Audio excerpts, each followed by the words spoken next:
The night she burned my passport, I didn't even realize what she had done until the smell of plastic and paper filled the kitchen.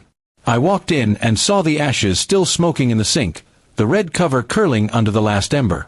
She stood there with her arms crossed, her face calm and cold. "You don't need it," she said. "You're not going anywhere. Stay home and take care of the kids. I'm traveling with someone who actually appreciates me." Her words hit harder than the flames ever could.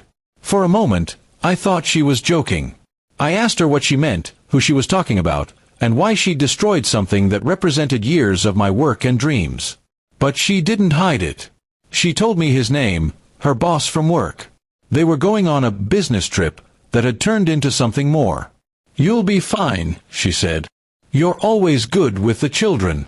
Then she walked past me, suitcase in hand, without even looking back. The next few hours felt like I was trapped in someone else's life. I sat on the couch, staring at the small heap of ashes. My 2 kids were asleep upstairs, unaware that their mother had chosen to walk away from us. I couldn't even cry. I felt something heavier than sadness. It was humiliation. She had stripped away my freedom, my dignity, and left me with nothing but the role of a babysitter. For days, I tried to reason with her.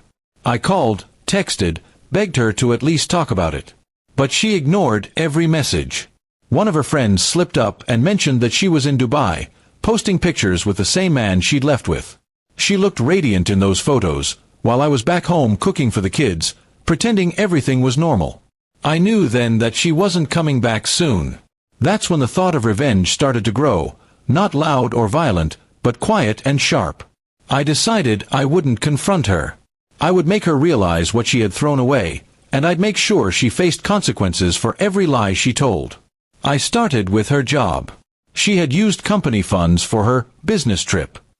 I gathered all the receipts, screenshots, and messages I could find from her old emails and forwarded them, anonymously, to her HR department.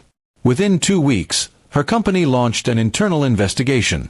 They froze her accounts, suspended her, and eventually fired her.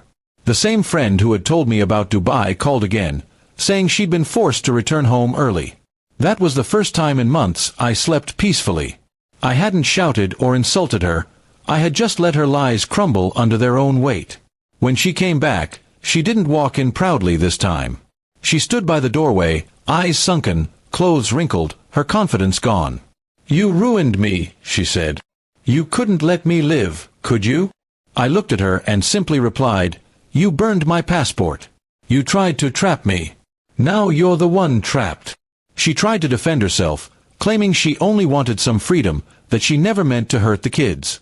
But our children had already stopped asking for her at night. They had learned to find comfort in my presence alone.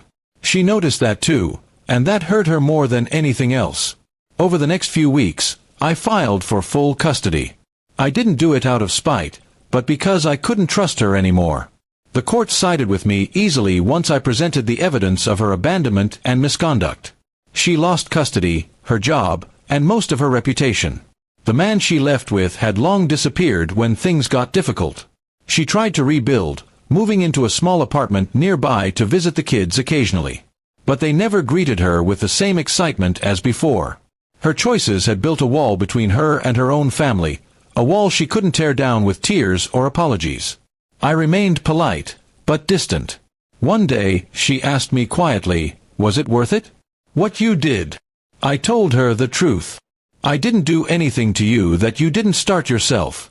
You destroyed one passport, but I rebuilt a whole new life from its ashes."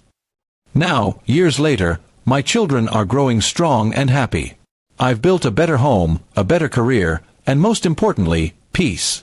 She still drifts on the edge of our lives, a reminder of what betrayal costs. Sometimes I see her watching from afar during the kids' school events, her face filled with regret. I don't hate her anymore. Revenge gave me closure, but what truly healed me was moving on. She once told me to stay home and look after the kids.